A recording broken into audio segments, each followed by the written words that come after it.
Welcome to Off the Clock, the webcast of employment attorneys at Miller Johnson, where we discuss what is happening in the HR world and provide practical insight and advice. We are your co-hosts, Rebecca Strauss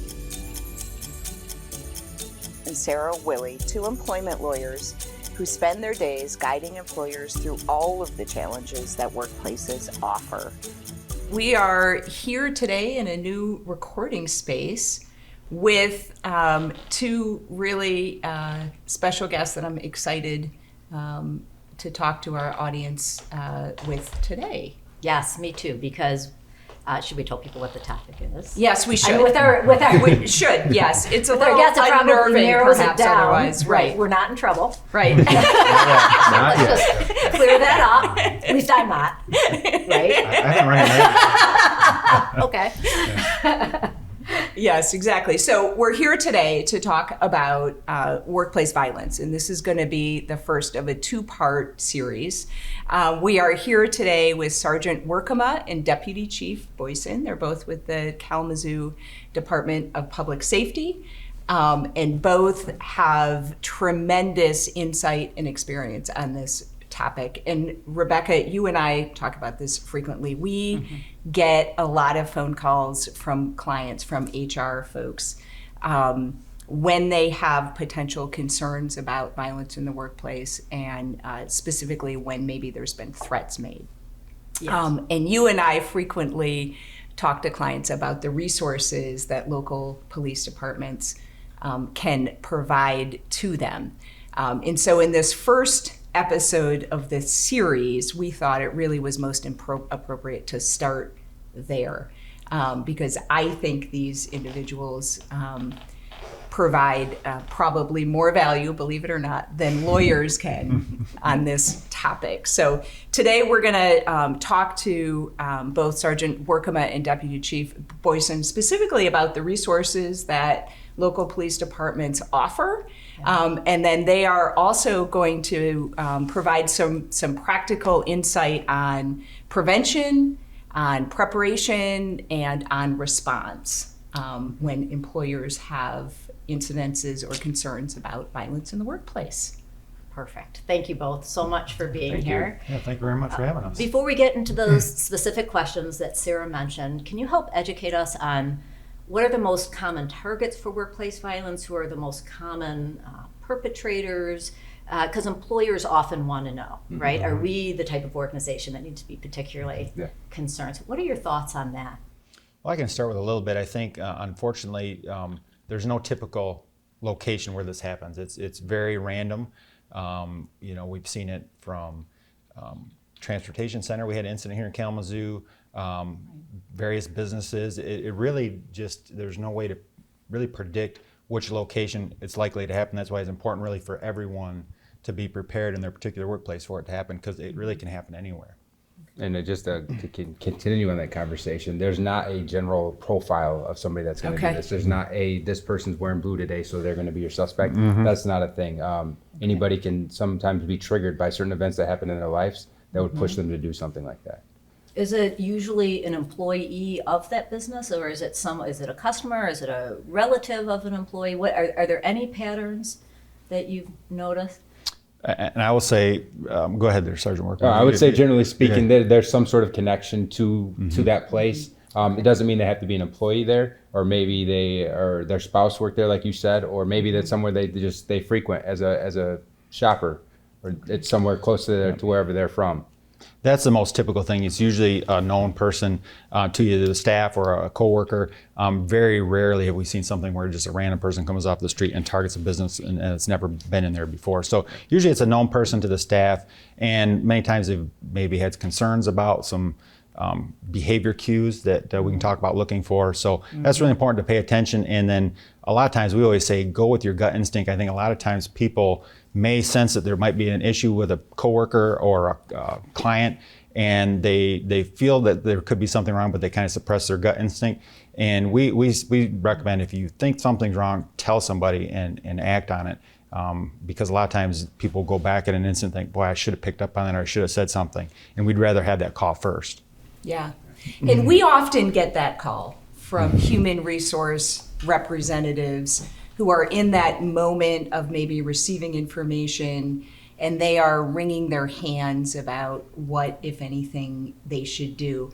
I'm often surprised at the assumption that they might have that they shouldn't bother law enforcement, right? Unless they know for sure that there's a problem. What would be your response to that? Yeah, we want to know. We want to prevent anything bad from happening. So if you think something is wrong, let us investigate it. That's what we get paid to do. We will happily come do it, because if we can prevent something bigger from occurring, then that's our goal, right? Yeah. Well, I would say number one, if it is a threat of violence is made, always take those serious. A lot of times, especially if you know the person for a long time, you might discount something they say. But if it's a threat of violence, take that serious, and we would much rather have that reported to us before something happens than after. And so a lot of times, I think businesses in particular are hesitant they don't want to bother the police, and they don't want to call the police and tie up our resources. But really, that's what we're here for.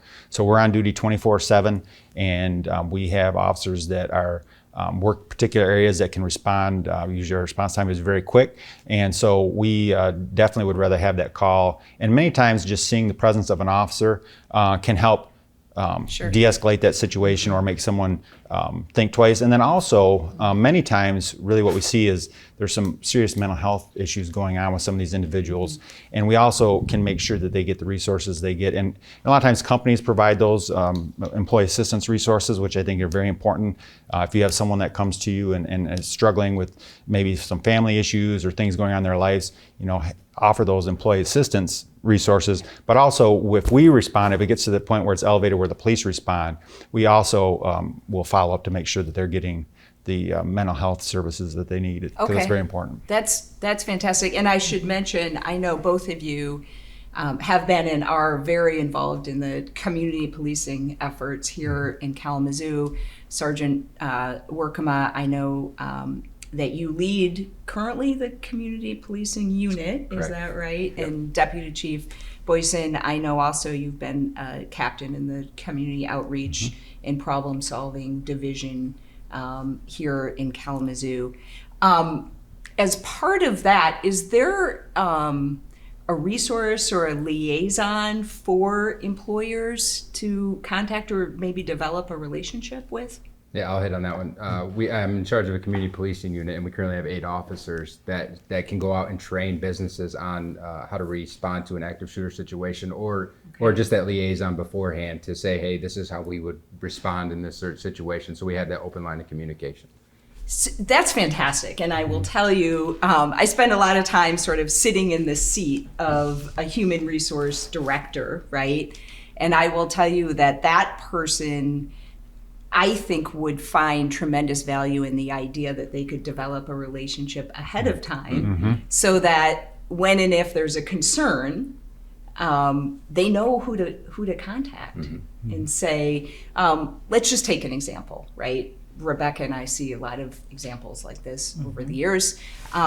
Let's say there's an employee who maybe is posting things on social media, making threats against his supervisor because he thinks he's being treated unfairly, and mentions that he has a gun, but it's not really clear that he's threatening to come into the workplace and engage in violence, etc.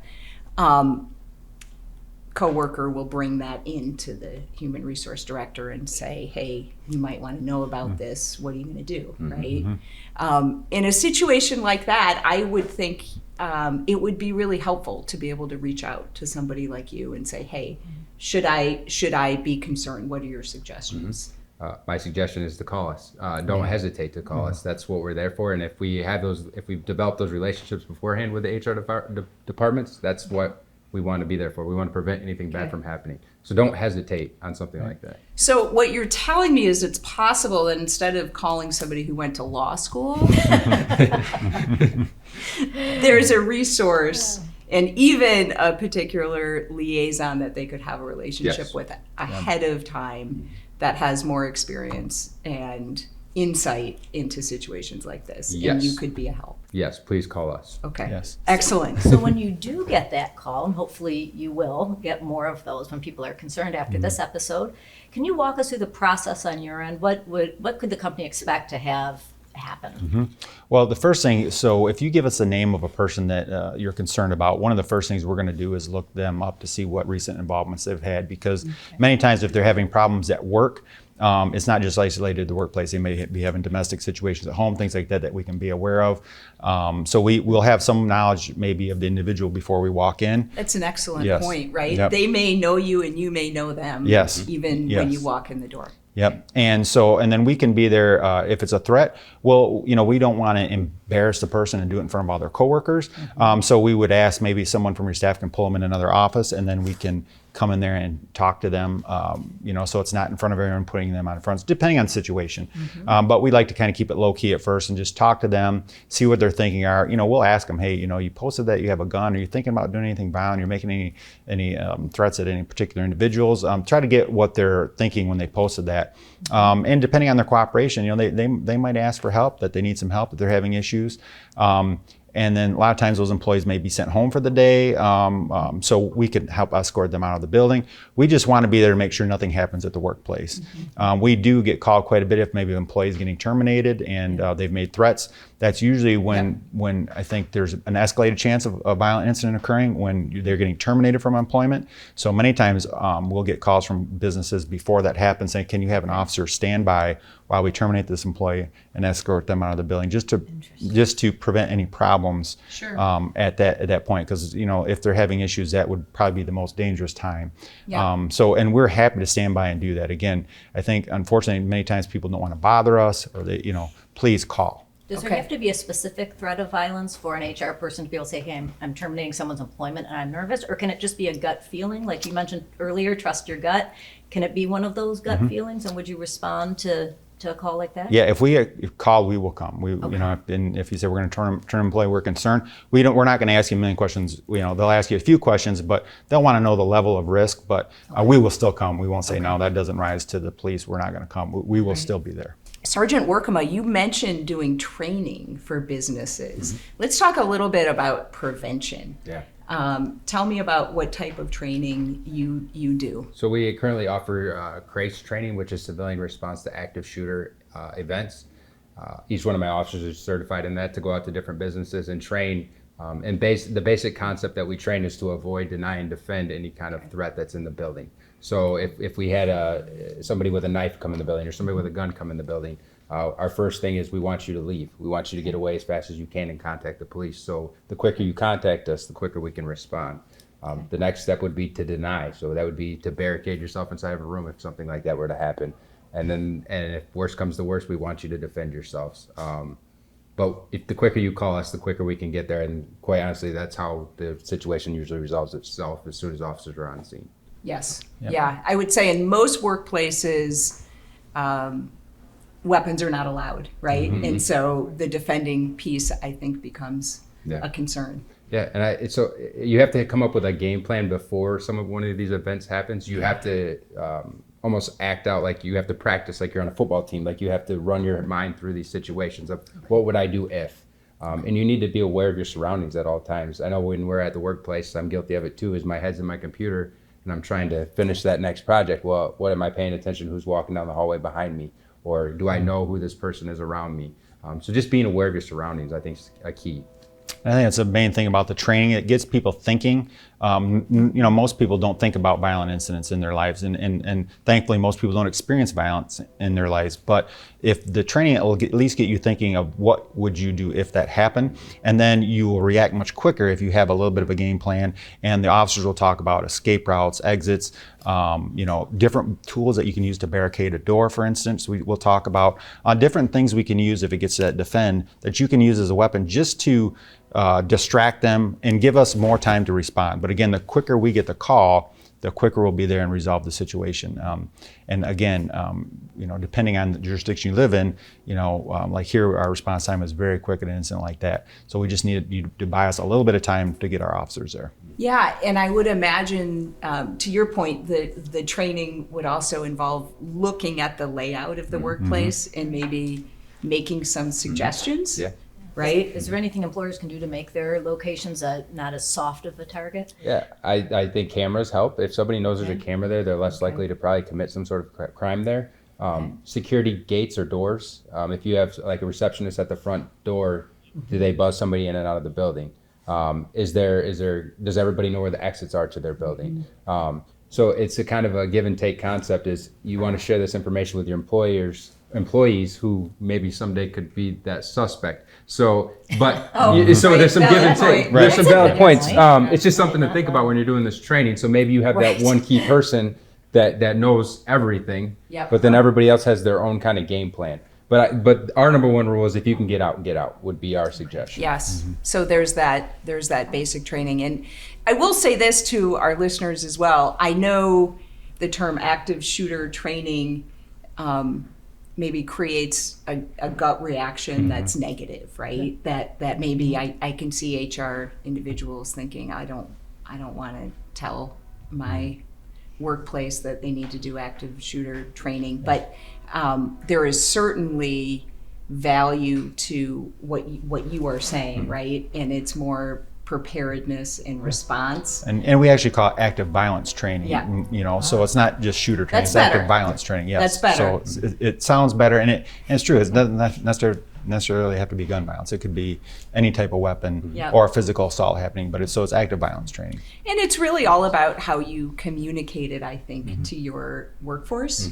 And we do a lot of work on helping with employee communications as well, right? So I think that you can communicate it in a very positive way, right? And say something like, we're doing this because your safety is the most important thing to us here, right? It is, you guys are the core of everything we do. And before we train, we don't just come in and train. We meet with your management first to decide what you want, what level of training you want. Do you want to do a full scenario? Do you want to just do walkthrough? So there's different levels of training depending on how comfortable your staff would be. Because we hear a lot of concerns about, well, this might be very traumatizing for my staff to go through if we do a full scenario. So we can tailor it to whatever your needs are for your particular business. That's fascinating. I'm willing to bet most of our listeners did not know that, right? Did not know that was available. I mean, what I'm thinking about as I'm sitting here right now is a lot of individuals are tasked with the responsibility of maybe putting together a policy about workplace violence and weapons, et cetera. They someday could be asked, what did you do, right, to prevent an incident of violence in the workplace? And everything you guys are talking about is just such helpful information for them to have. And the best part about it is it's help and resources that you guys provide, right? It's not anything that they have to do, right? Exactly. It is engage with your local police department to help you figure this out ahead of time and think through what sort of preparation is appropriate. And shall we say at low cost or? At very low cost. So we at Public Safety don't charge for that service. There you go. So, yeah. Which is why you should call these folks. Yeah. To get training instead of Sarah and I. We, on the other hand, do Totally charge aside for from the our fact that And they if you actually want to know what provide they're coffee doing. or donuts or something for us, that's all right. But there's no charge. But being public safety, we get some benefit from it too. So if my officers are inside these buildings, because we're firefighters as well, we kind of get the layouts of the buildings and how we would respond in a fire situation. So there's benefits for us there as well, aside from just building the relationships with the employees and the employer. Yeah, for sure. So. Fantastic. I had never considered that. Can I go back a few minutes to something you mentioned earlier about when an employee may or may not become violent, and try not to guess these things. If your gut tells you, call us.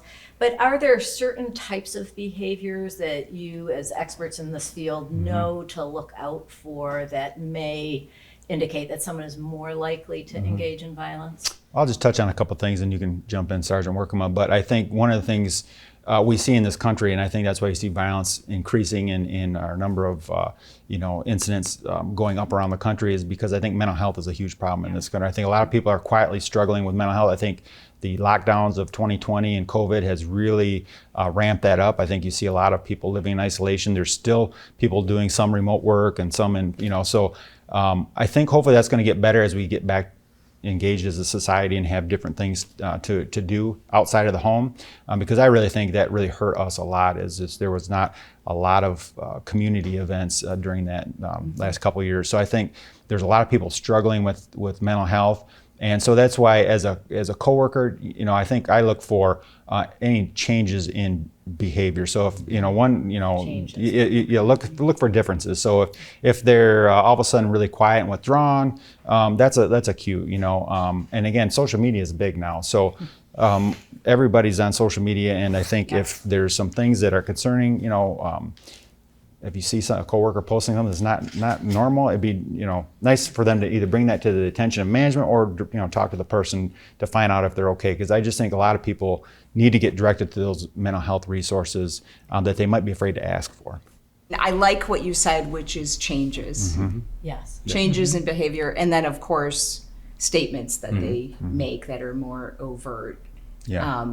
I think there's going to be a lot of collective nods from our listeners when you talk about mental health and the increasing need for resources and individuals really struggling with mental health issues, because they are seeing that in the workplace at a much more significant rate, I think, than was the case prior to COVID. It seems like people are just more stressed now, I think, and less tolerant. So you see people getting angry very quickly these days that you didn't necessarily see so much before. So that's just things to look out for. And then also if they got something going on in their personal lives, that maybe they're having issues at home that can be brought in the workplace, those are just something to just kind of keep an eye on. Okay, excellent.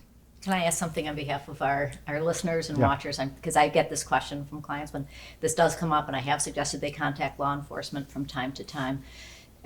HR professionals in particular tend to be very kind people, right? Very caretaking types, and they're afraid they're going to get someone in trouble, right? They have someone that they, maybe they are concerned about their mental health, but also potential violence. And they're concerned if they call the police because they're worried, right? The person will be in some kind of trouble, right? And that's not their intent. So how would you respond to that concern? I would say if the person committed a criminal act, they may be in trouble. Right. But we're all but the comfortable with that, the right? fix is if they didn't do anything wrong, but we can figure out a way to prevent them from doing anything wrong before they do anything. We want that phone call. We want to prevent the criminal act. So maybe they need that mental health care. So we reach out to our local or to our social worker or our local health care to say, hey, this person's not in trouble, but we're worried. How can you help? So every interaction with law enforcement doesn't result in an arrest. I would say the majority don't. And I think, Right. absolutely. I think most people think police, that our job is to just arrest people, put them in jail. And that, I guess maybe 20, 30 years ago, that was what we did. And that was, enforcement was our biggest part of our job. Now, our roles have expanded so much. We're more social workers now than enforcement. So we really look to problem solve. So when we come to a scene and we want to resolve that situation and problem solve on how we can do it, sometimes, and most of the time, usually arrest and enforcement isn't the best option. It is making sure people get the help they need. And so I think don't call us because you don't want to get the person in trouble. Really, what they're doing many times is a cry for help. And sometimes we are the best means to make sure they get connected with the resources that they need to get the help that they need. That's great advice. I just got chills when you said that, because that's going to really resonate, I think, with the employer community, who are, a lot of these folks are genuinely concerned, right, about the employees, even the ones who are expressing threats of violence. Yep. And for other employees. Okay, question for you guys. Okay. We frequently get questions, and you guys mentioned this as well, about maybe an individual has been separated from employment, right? There's concerns about that person maybe coming back to the workplace. Do employers need to expressly tell that person they're not allowed back before you guys will come and respond? There's different layers to that question. I'll let you touch on that and I'll jump in. Yeah. I would say yes. You need to notify them, and that could be through us, perhaps. Like, hey, they're trespassed you. You're not allowed back in the building. Okay. That would be the first step. I think that would clear up some lines for us as far as what we could do. So that's what I've seen. Because we get requests for no trespassing letters, right? Yes. After a termination meeting and the employer is concerned, Sarah and I, our colleagues, might get a request for a letter saying, we're a little nervous about this person. Can you draft a letter for us to send telling them they are prohibited from the premises? So that would help you. Yes. It Okay. gives us that enforcement power at that point. Now, if that didn't get done though, and you didn't anticipate this employee causing problems, and they get terminated or that you separate from employment and they come back, you still can ask them to leave your property. It's private property. Ask them to leave. If they refuse to leave, then you call us, and then we will ask them to leave also. And if they don't, then we can arrest them for trespassing.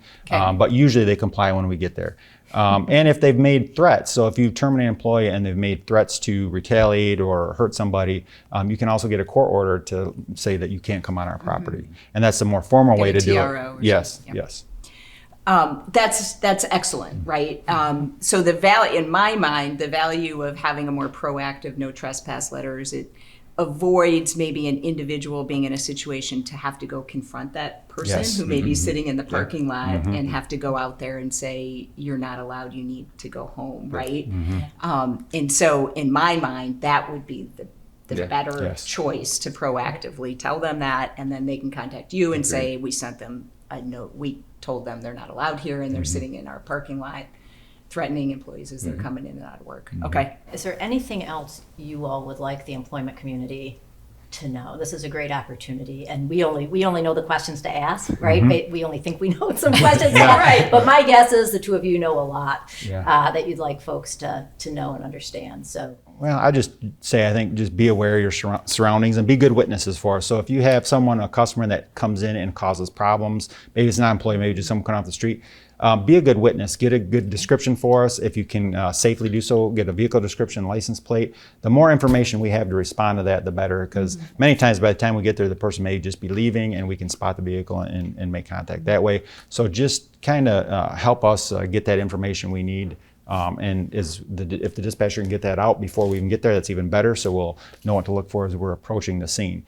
Because especially if it's someone is causing problems inside, really be very specific on where you want the officer to go, what door you want them at, have an employee meet the officer at the door. Those things will help us respond quicker to those situations. Yeah. Excellent. That's excellent advice. And I will add, in closing, not advice I would have ever thought to give. So it reinforces the value that you guys are providing here. And we're so grateful that you took time out of your, I'm sure, extremely busy day to come talk to us and our listeners. I think your insight has been just invaluable to our listeners, and I know they're grateful for it. So thank you again. Thank you. And next time, Rebecca, yes, we will be talking more about policies and other things to consider from an HR standpoint and the value of those. Yes, what can lawyers add to this conversation? So workplace violence policies and weapons policies. We'll see you then.